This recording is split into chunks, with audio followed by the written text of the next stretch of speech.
All right, so welcome to the session exploring the connection between food and culture. Thanks so much for joining us today. My name is Dinah Mack. I am the Education Program Manager at Massachusetts Farm to School. Mass Farm to School is an organization that works to strengthen local farms and fisheries and promote healthy communities by increasing local food purchasing and education at schools. Our statewide work focuses on professional development to school staff and others, technical assistance, network building, and advocacy for farm to school policies. Please keep an eye out for future professional development and networking opportunities outside of this week's conference. And please also check on future things this week that might be of interest to you. And welcome people who are just getting here. Please put your name, if you're willing, and your where you're joining from in the chat.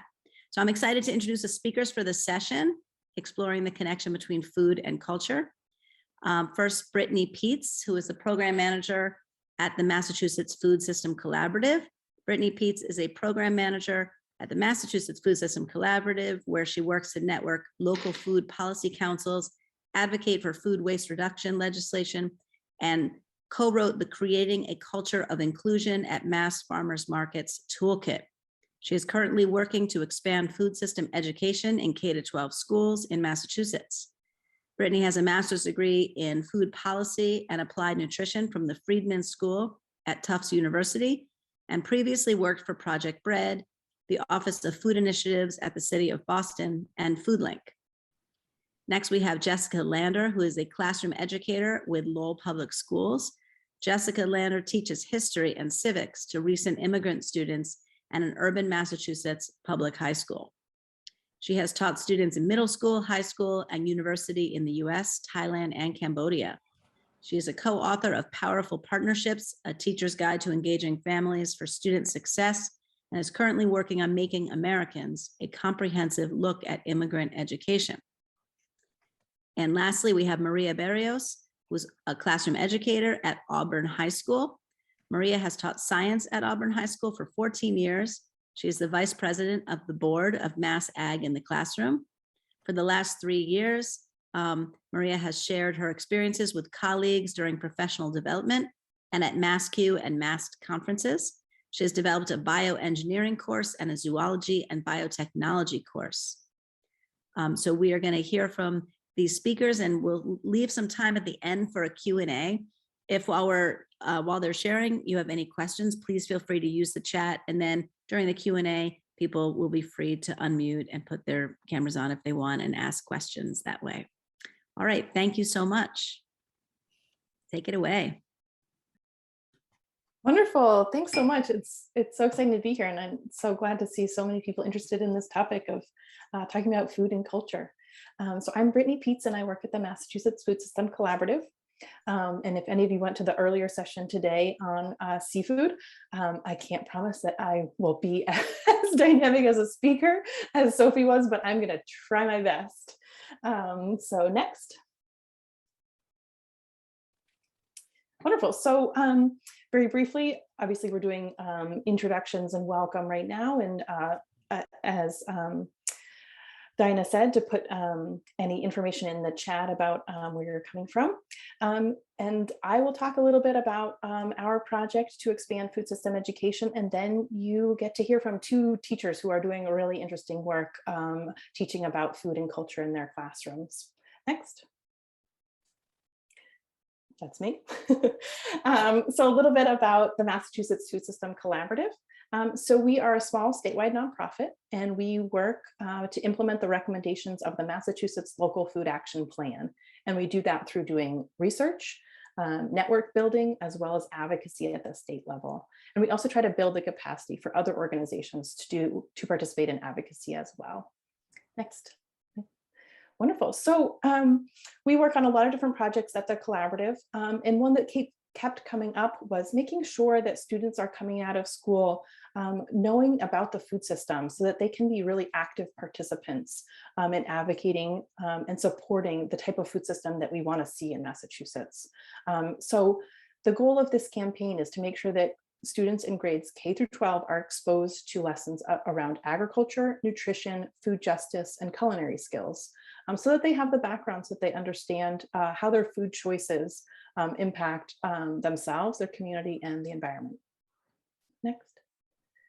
So what we've done for this project is to do a lot of research by talking to a lot of people who are experts in this. And so many of you are on the call. So I'm so flattered that you came to hear a little bit more about this project.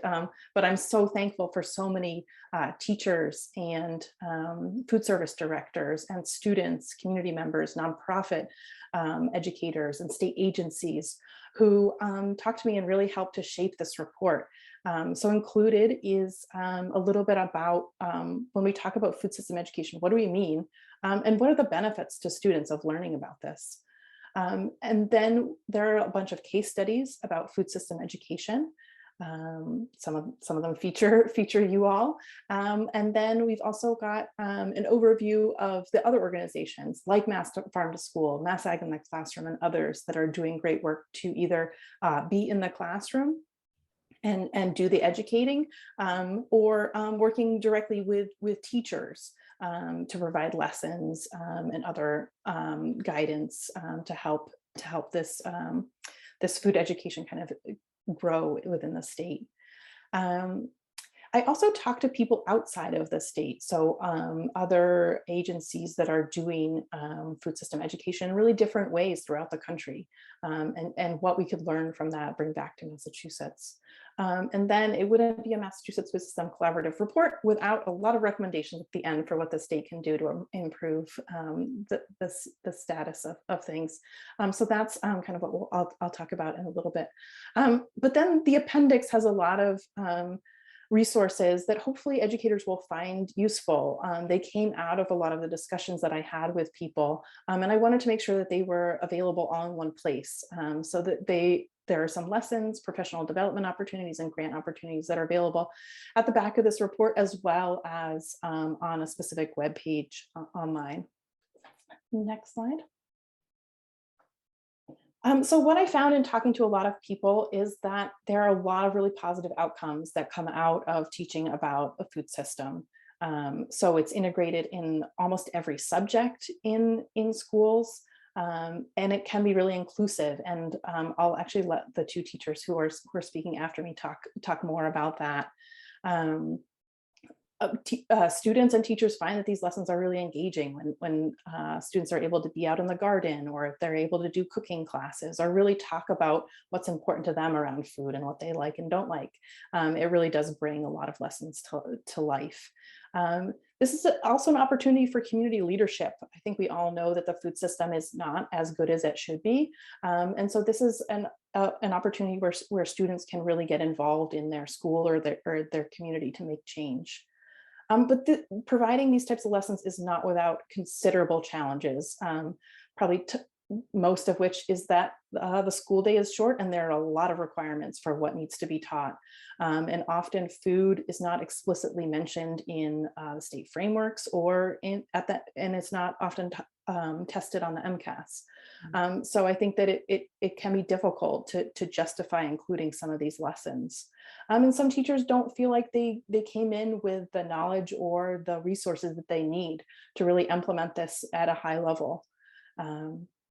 And then, we see that some schools, as you'll hear, are doing an amazing job implementing some of this, and other schools and other students don't have access to this. So just making sure that we're kind of leveling the playing field and expanding access to everyone. Next slide. So some of the recommendations that we included in the report, and we'll definitely come back to throughout the life of this campaign to expand food system education, are listed here. And first, and probably everybody on this call agrees, but it would be great to kind of expand it beyond this group, is that teaching about food system education is really important, that these are important life skills that students should really come away with. So agreeing on that is kind of the foundation for moving forward to make sure that we're putting everything else in place to make that happen. So adding food literacy in the state standards. And I'm not naive enough to think that that will happen overnight, but I think that it is a goal worth pursuing over the long term. Increasing coordination between agency and nonprofit support organizations. There are a lot of great organizations doing great work in Massachusetts. And I think it's one of the things that would really help was to making sure that everybody's kind of coming together, communicating about what's available and maybe what still isn't available, as well as making it easy for people to access that. So if a teacher, say, is determined to include food system education into their classroom, where do they go for all the resources that they need to make that happen? And so that talks a little bit to the next one as well, is making sure that resources are really centralized. And the next would be funding coordinator positions at the district or state level. And a lot of districts already do this. Some of them got grant funding to do that. And now the school districts themselves support it. And they're called different things, a farm to school coordinator or a school grant coordinator. And what it helps to do is just make a single point person for this type of work, so that students have some continuity from grade to grade about what they're learning and how, so that the school garden is easier to organize and has a champion, because relying on volunteer parents or volunteer teachers is not always a sustainable model. And it really it helps to apply for grant applications as well. So having this type of position at the district and state level could be really, really impactful to make this easier and better throughout the state. And then the last one that I'll mention here is strengthening wellness policies. So as you may know, any school district that participates in the National School Meals Program has to have a written wellness policy. And there are definitely requirements about what should be included in that, including some about nutrition education. But often these policies aren't as explicit as they could be. And often the implementation isn't there as much as it could be. So if there's a way that we could support schools to really make this a dynamic policy that really sets the agenda for the school around what they're doing around wellness and nutrition and food system education, I think that would be a great opportunity to do that. Next slide. And so what we're planning to do now is continue to share the report, and I'll drop a link in the chat when I'm done here. And then we want to build a coalition. So if you're interested in joining us, we'd love to have you. There's a way to sign up on our website to get updates, as well as be invited to meetings that will help to shape the campaign. And then hopefully this fall will help we will start to craft some legislative asks and identify some people who we think could bring some of this forward. Next. So I'll put that link in the chat. But we'd love to have your support, and happy to answer questions in the chat at the end of the session or via email. Thank you. Take it away, Jessica. Fantastic. Thank you so much. And it's great to be here with everyone. I will share a little bit about one project we do in my classes at Lowell Public High School. And feel free to throw in questions or just like raise your hand. I'm a teacher, so I'm sort of used to that. Just jump right in. But I was asked today to talk about a project that my students and I created now about 4 years ago called Tasting History. And it is a cookbook embedded in our US history class. And so I want to both talk about the origins of that project, what it looks like, and then also some really powerful collaborations that have blossomed just in the last year. If I could have the next slide. So the Tasting History project is embedded within our US history class. I teach all recent immigrant and refugee students from about 30 different countries in Lowell at the high school level. So my students are between 10th and 12th grade, between 16 to about 21 years old, coming from all over the world. And very early in the year, we study immigration. We study 19th century immigration, early 19th century immigration.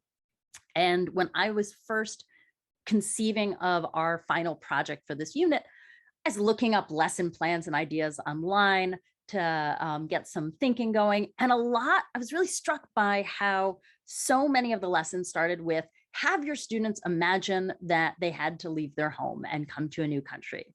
And of course, my students don't have to imagine that. My students are experts. And so really wanting to tap into the expertise of my students was the driving force behind Tasting History. And so as the culminating project for our study on 19th century immigration, my students study themselves and share their own immigration and moving stories. And what better way to do that through food as such a powerful medium to think about connections and think about all types of stories you might want to share. And so we start by brainstorming food in the community. Where do you get your groceries? Is that different than how or where you got your groceries back in home country? Where do you eat meals in your home? When do you eat meals? What is your favorite thing for your birthday? If you got to choose what was served, what would you serve to someone coming to your home as a guest? And we think about food and culture and history. And then each of my students has to choose a favorite family recipe. But they can't just look up how to cook that recipe online. They have to go home because we really want to center our family's knowledge and our family's expertise in our classroom. And so they have to go home and they have to get that recipe from their family member. And that could be a mom or dad or aunt or uncle with them in their house. It could be calling up a grandmother back home in Cambodia or in Brazil.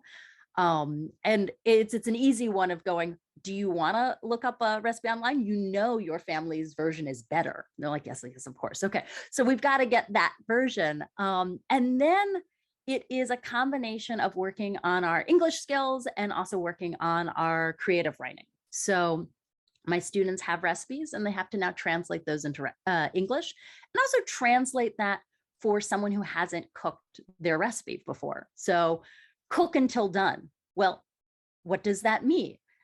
What should I look for? And so we really get to practice descriptive writing in a really concrete and meaningful way. And then after we have translated and edited and written descriptive recipes, my students share a little bit about their moving stories, connecting the history we've been studying with their own personal histories, affirming that their history is a part of American history, that their stories of migration are just as important as the stories we study about immigrants that came 100 years ago. And so they tell a little bit about what this food is, why it's important, both maybe to a religious practice or to a celebration or just to their family. They talk about why, when was the first time they had it or a food memory they have. Maybe it's the first time they cooked it. Or the last time they had it at home before they moved to the US. And then they talk a little bit about their journey to the US. And what's been powerful about this story is that framework allows for many different types of stories. Some students want to share a lot about their moving stories and some maybe don't want to, and that's totally fine, whichever they want to do. But this provides an avenue into sharing something through food.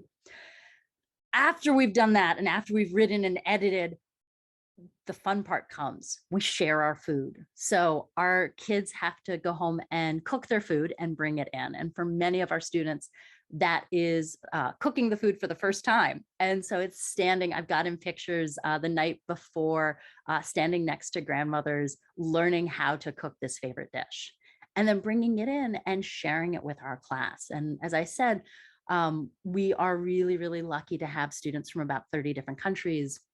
And so having students being able to try each other's foods and learn about each other's histories and stories is just so incredibly powerful and also delicious.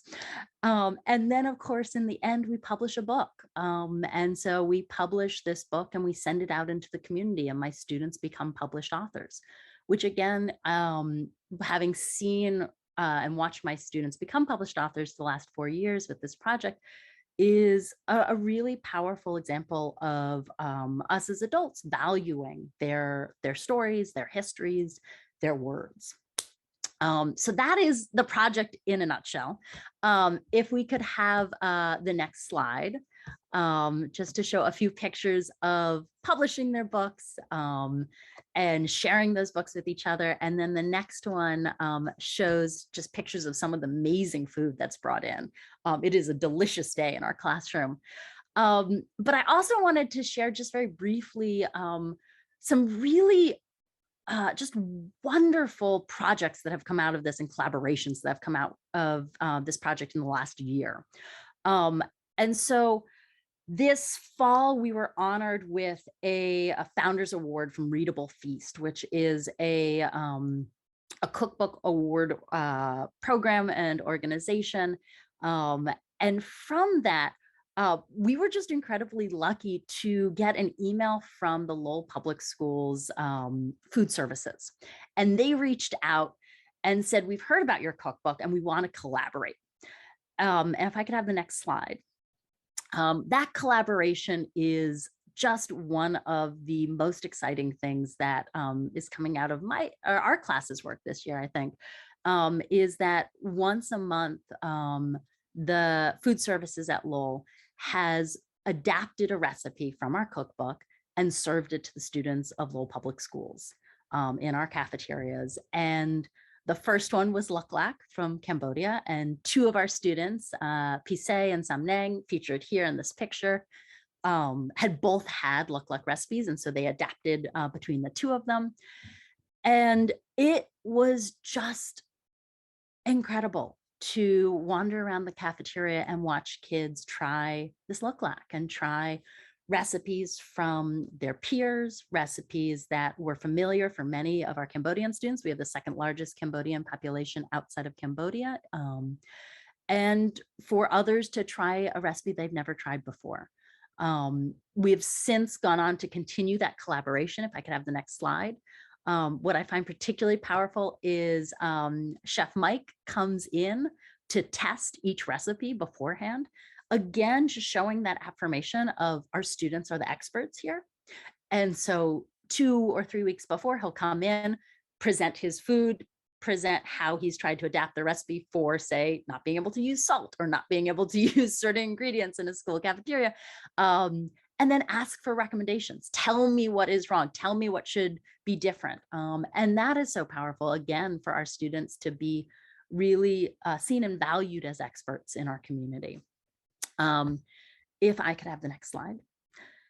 And so we have had over the last couple of months a whole host of different recipes featured, from Luk Lak to food from Cambodia to food from one of my Colombian students, one of my students from Somaliland, from Guatemala.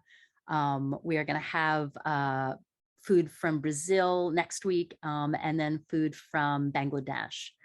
And it is, I think, in some ways, it's a really small thing, but it's also a really powerful thing for our students to be seen and to be recognized, and to know when they walk into the cafeteria that their food is represented here as well.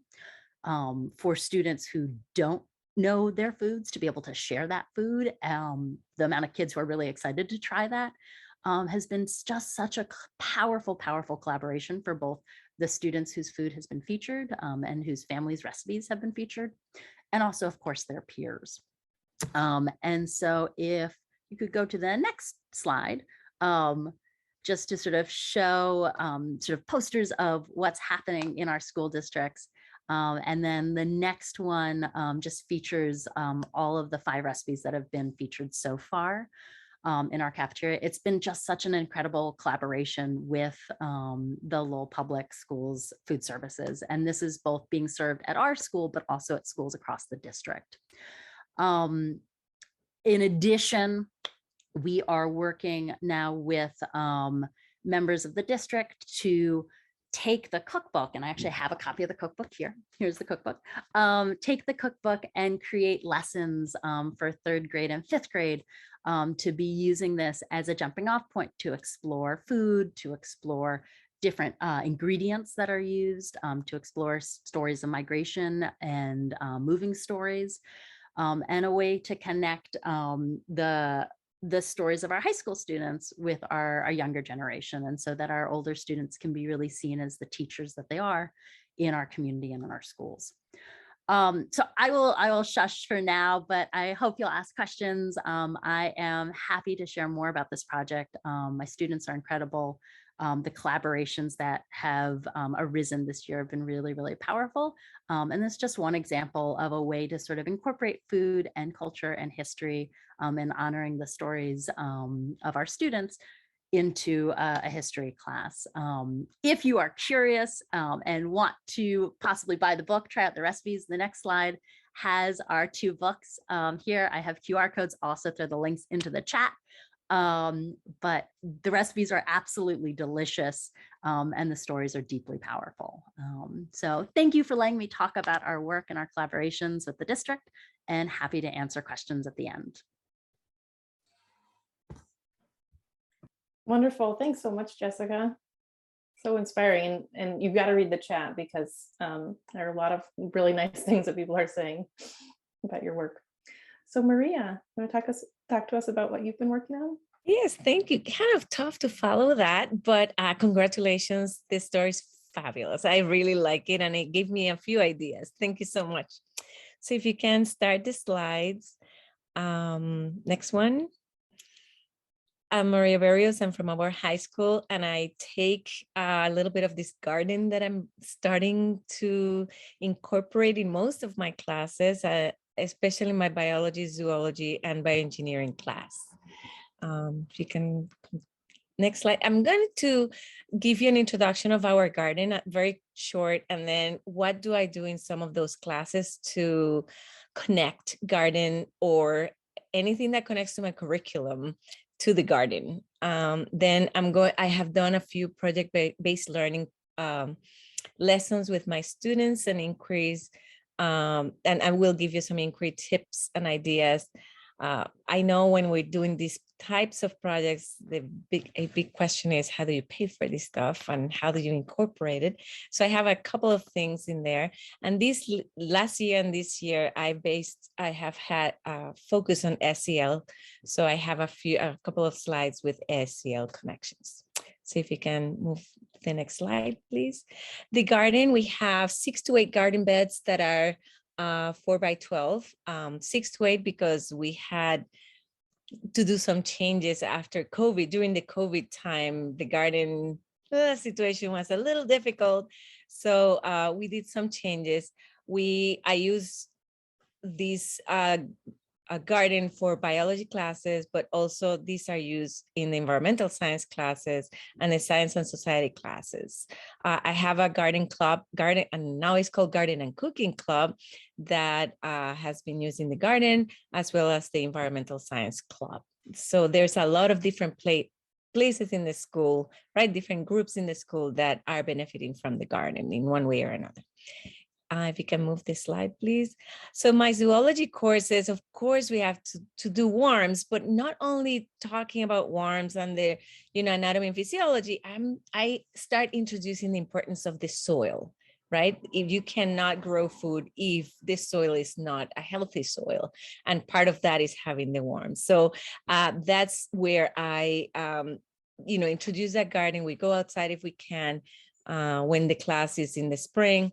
And in addition to do everything with worms, I really, really focus on that, the benefits of the worms into the soil and how important that is, and all of those different types of worms and which ones are beneficial and which ones are not. Next slide, please. In here, I posted in here some of the labs and things that we do for the benefit of some, if there's any science teacher. These are hyperlinked, so you can go to the work and you can take a look at it. Next slide, please. In the biology and also zoology classes, I also focus my attention on keystone species like bees, because they are crucial for gardening, right? You cannot have flowers, you cannot have new plants, you cannot have so many things if you don't have these insects and other species. So that's part of why this slide is here. And also, if you can go to the next slide, please. I am involved in this bee ecology project. If you have a chance to check it out, it has lessons. We've worked a lot with WPI on developing this site. And now this year we're adding butterflies, those of you who may be interested in this stuff. But again, trying to have our students understand that it's not just go to the supermarket and pick up the tomato, right? You need to think about all of the steps in getting that tomato to the store. and how important it is to conserve. Then we start talking about, which is interesting, how they, their own experiences with gardening, their own experiences with these insects, their own experiences with their relationship to food, right? And how much or how little they know. And it is very interesting to see the students realizing, right? Like actually thinking about it, which is important for food and being interested in be socially responsible, right? For what is happening right now in terms of food production, and the lack of access to food for some of our students, right? Canned food versus fresh food, etc.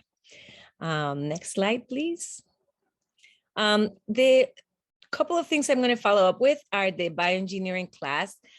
In these, and I have a lot of stuff in here. If you can click on the little PowerPoint, it's a series of slides.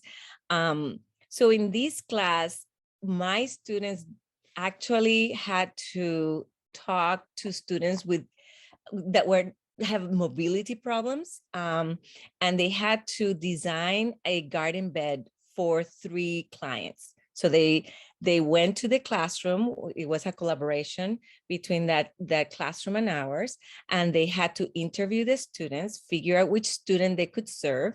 They would have to design the bed. They would have to talk to the client, and then they would have to build it and then deliver the product, and the students had to test it, right? Try it and see how it worked. So the student that has access problems now had their own bed to plant, to be able to grow their own food. This came about because the year prior, we did a collaboration with these students, and they had a lot of access issues. The flower beds, the beds were too low. They had problems gathering the food. They had, all of these things. So as we did this collaboration, if it came from the students, wouldn't it be nice if they would have the same access that we did? And from this, then the students in prior years, they designed their garden beds for a pizza garden.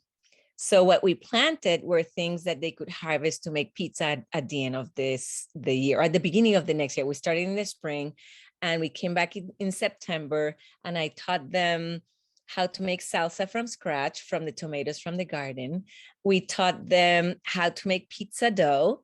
So we made the pizza dough from scratch. We had students that were helping each other. They had issues cutting and, all of these things that we take for granted, but then they did it, right? They made their sauce, they made their pizza, and then we canned the extra sauce, and they were able to bring it home to cook again with their families. Through these, we learn a lot about what they do or they don't do at home, right? What kind of things they add to their sauce, what kinds of things, some of them never had made pizza before. It's not from the box anymore, right? So it was very powerful for everybody, the students who were helping, the students who were never able to do it before and now we're able to do this. So this was a very positive experience for everybody involved. And some of them started their 4x4 little garden in their own houses, which was really neat, and it's continued. Next slide, please. And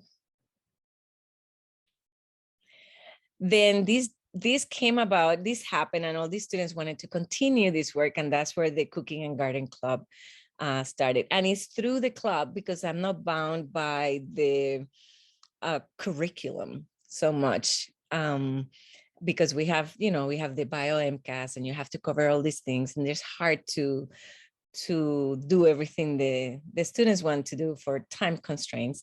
But the cooking club is where that student-driven interests goes. They have taken it on their own. They have talked about their family experiences. They have brought their own spices and own recipes. And we have a kitchen. So we have actually cooked them and shared them with everybody in the club. And we have had cooking tasting, this soup versus this soup. This comes from this country versus this country. Oh, look at the spices that oh my God, all of those things that you learn, and all those conversations that are very rich and inclusive. Right? It's not right or wrong. It's just the way your culture works, right? The way what you bring to the table. And it has been a very positive experience for everybody.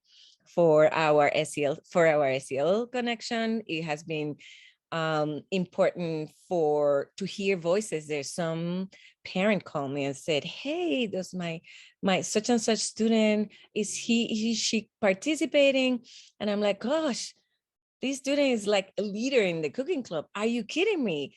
This student doesn't speak in my house. We don't even know if this student is, these kinds of things. So the parent connection, all of these things that happen that you're amazed as a teacher, the interactions that is outside of the classroom. I'm not the science teacher anymore. I'm like, I don't know anything about what you're talking about, like you need to teach me. So it's been, just amazing. So if you click in the little video thingy in there, it has pictures of the kids cooking and collaborating. And then we are reaching out to the middle school, and the middle school has a cooking club. So we last year, actually, at the end of COVID, we went and helped establish their garden. And so we have that connection, from the middle school to the high schoolers that were the big kids going to help this, the middle schoolers, and there's some continuity. And in the middle school, they do a lot of culture connections, right? So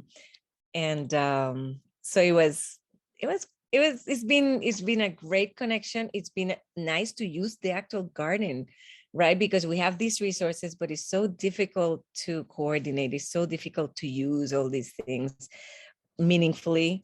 And so the students feel like they are in charge, right? It is the student who is driving what we are doing. So we are doing a lot of outside of school, but also within the classroom connections. I'm not sure about the next slide. If you can move it to the next slide, please. And in here, you also have, all of those. You can see when we're cooking, we're planting, we're sharing, we're troubleshooting. They are now trying to figure out what theme they want for the garden so we can cook in the fall when we come back.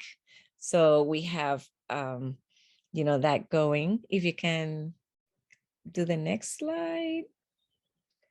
Problem-based learning, I just want to put it in here. There's a lot of, when you're doing this, you have to be very well organized when you go to the garden, because there's a lot of students and maybe everybody needs to know their job. So I write everything on the board before we go, your job, and also the safety piece, the first aid, who's going to help who.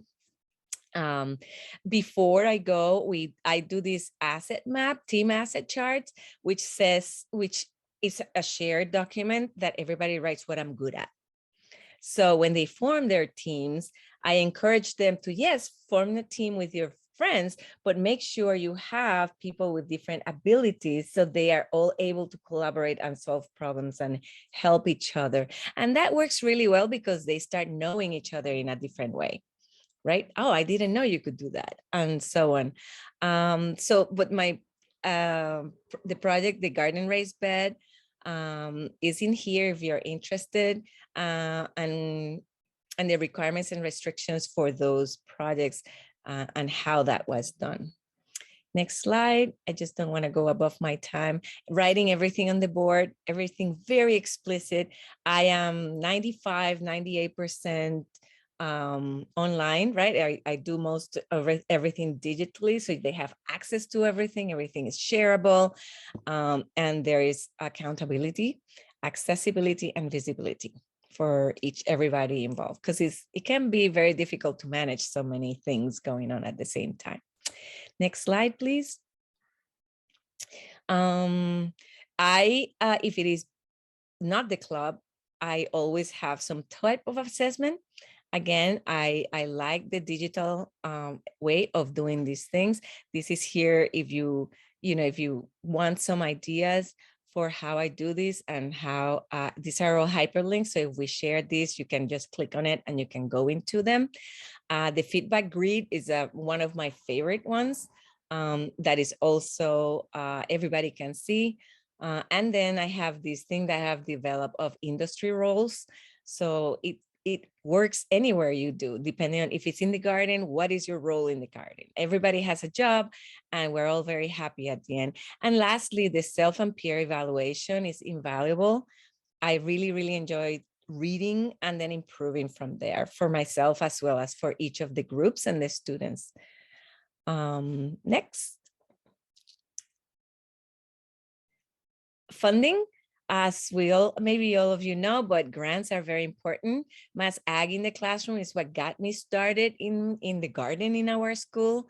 MDAR has also some grants available, but the one that has given me a few grants so far, knock on wood, I can get another one next year, is our local Chamber of Commerce. They have a very nice, they are very teacher friendly. So as long as you can justify what you want to do, they will do their best to do. The other organization, David Berger Foundation, is a local organization from Auburn, and they are also so look at your local organizations and just ask, right? I need money to fund X, Y, or Z. We have a woodworking class. So they have built, for example, the shed for the garden. When my flower beds are in need of work, they do a great job. And other clubs and classes, the class of 2021 donated some money and stuff and things like that. And then be friendly with administrators and the community members. They really want to help. So, I'm pretty good at asking. They can only say no. So next slide, please. And I have already touched upon this social and emotional learning. When my students were doing the pizza garden, they actually kept a log on the wall, how many pounds, how many tomatoes, how many squashes. And at the end, they did some math, they did some logging, right? Logging information. I asked them to do graphs, right? So you can kind of help everybody. Social emotional, my students, the one thing I always do is before we start, how are you feeling today? And at the end of the hour or 2 hours, we are out in the garden. So how are you feeling now? And you can hear all that, that feeling of my God, I like my hands, getting my hands dirty. It was great to be outside. We're sweaty, we're thirsty, but I really would do it again, right? That kind of sense of they take their shoes off, even though I tell them not to, they take their shoes off, they ground themselves. We do breathing exercises.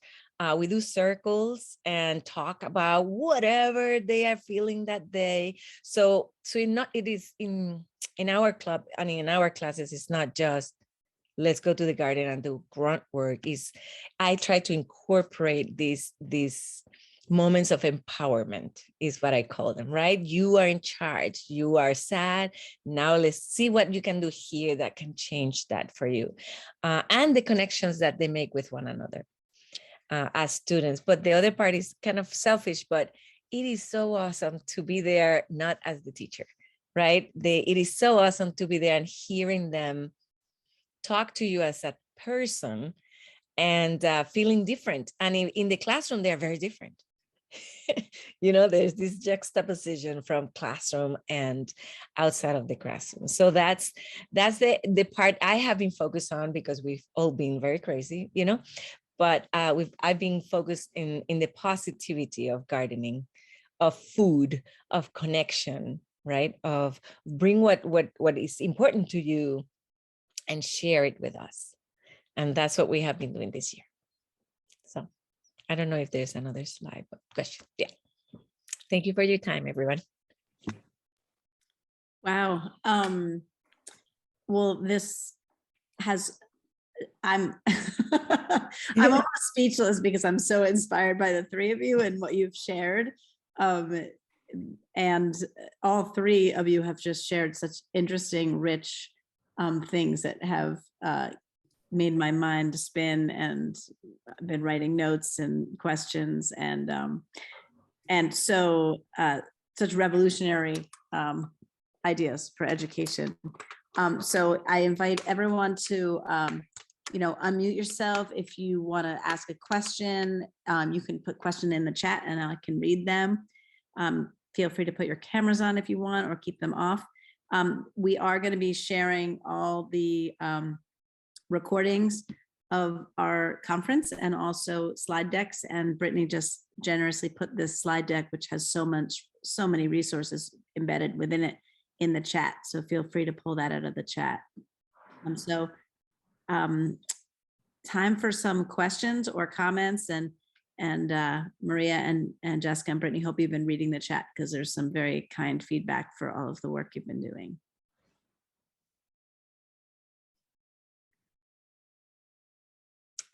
I just want to say that if you have any questions, you have my email. You can just shoot me an email and I will be happy to help with whatever you need. Also, if something doesn't work, let me know.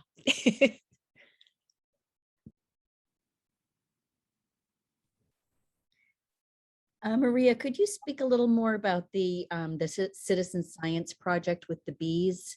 Are you Yes. contributing your data to a larger data pool? It is amazing. So for the last 3 years, we've been working on improving the ecology projects, which is, as you said, it's a citizen science project. The students go outside. The website has step-by-step instructions and videos on what to do. Basically, you take a little video of the bee, and then you go into the website and you go through the steps to identify the bumblebee that you saw. And then you add that to the database. In the back, and the other step for that is we have a huge database with graphs, with analytical information from this data collection. So you have, I don't have access to sharing slides, but if you go to the slide with the ecology project, if you click on that, it is hyperlinked. Now that you have the link to the slide deck, you may be able to do that. And then you can see that the students can do from very young. I mean, this is adaptable to, I would say, 5th grade up. That you can actually click on the plant. It tells you which types of bees visit that flower. Or on the other hand, you click on the bee and it tells you which type of plants it visits. For example, we have a lot of lessons, especially for high school, to collaborate using computer science modeling and biology. In which it is like a game. There are a lot of, it is like a computer game in which you add the bees, or you take the bees out, you add the flowers, you take the flowers out, you add, in some of them you also add predators or disease, and you see what happens over time in a few seconds. Right. And every iteration of that is a different result because it's a different, the data set is unique. So you can do a lot of math, a lot of visualization of data, which is the part that I really use it in my classroom. We go outside in the spring. We're fortunate we can go in the back of the library of the town, and there's enough of the flowers that the bee visits. So we are able to every year contribute a sizable amount of information to the Citizens Project. So it is very easily accessible. It has a lot of videos, and the lessons, we have tested it in our classrooms. So the lessons actually work, like they're, obviously we get any feedback is always welcome, but it's a phenomenal amount of information. And the kids love it because it's like they're playing computer games. Oh, well, thank you for sharing that. I'm going to check it out for our students here in Lowell. And let me know if you have any questions or suggestions. We are definitely open to that.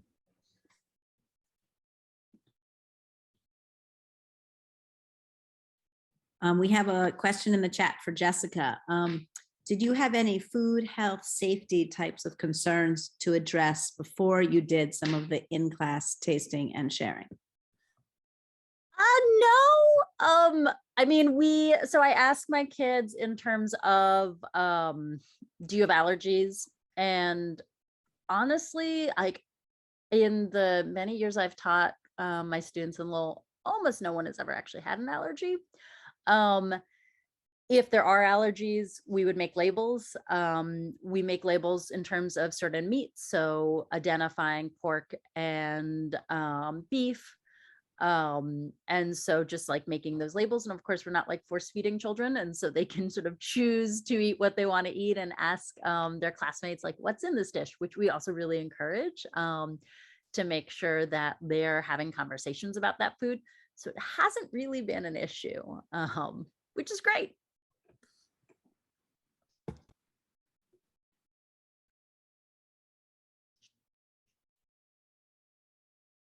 If I may pitch in there, with the garden club, we always have food, right?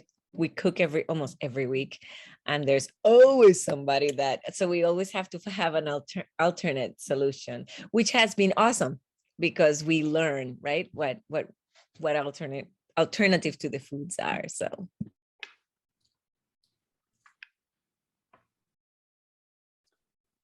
I'm very struck by these really powerful project-based learning opportunities.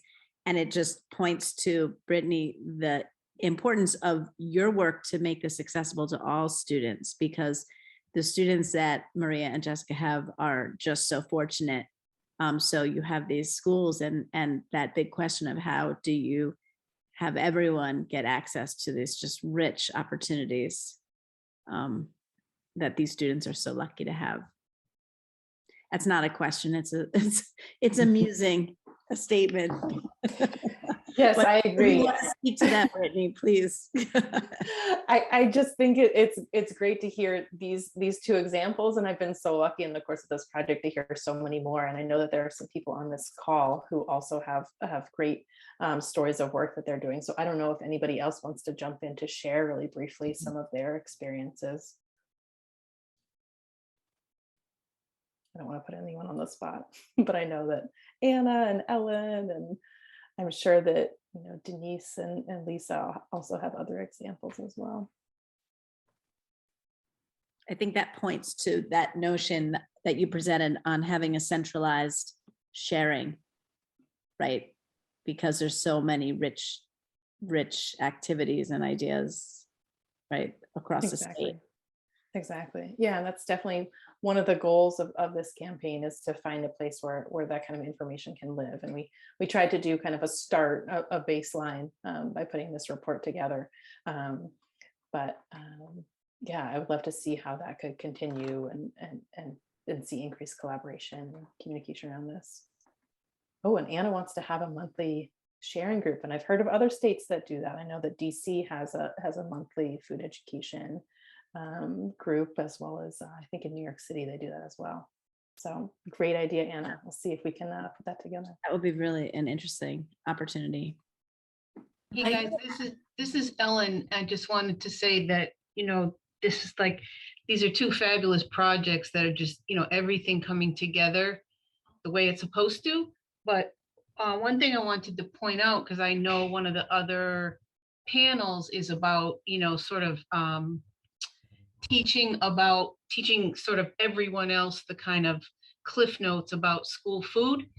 And the nice thing about both of these projects is, in Jessica's project and Maria's, so the kids having to adapt recipes to be appropriate for school lunch, it's perfect, because then they're learning from the ground up. It's not someone telling them. When you try to sort of teach about school food, it always kind of sounds like, no, we can't, no, we can't, no, we can't, but this way is the opposite. This is like from the ground up, and they're learning how to adapt a recipe, and whether it's for allergies or for, meal pattern compliance, blah, blah, blah. So that's just another really rich, I think, aspect of both of your projects. So congratulations.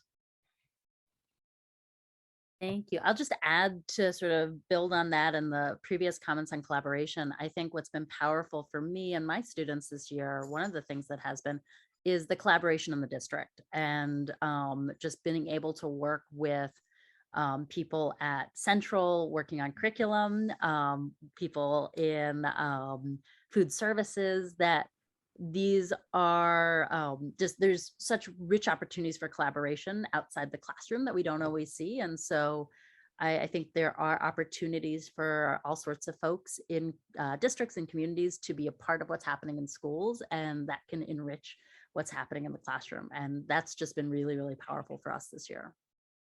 That's it. Jessica, Brittany, Maria, thank you. I'm going to stay on to close the room out, but if anyone has anything they need, let us know. And thanks everyone so much for joining us.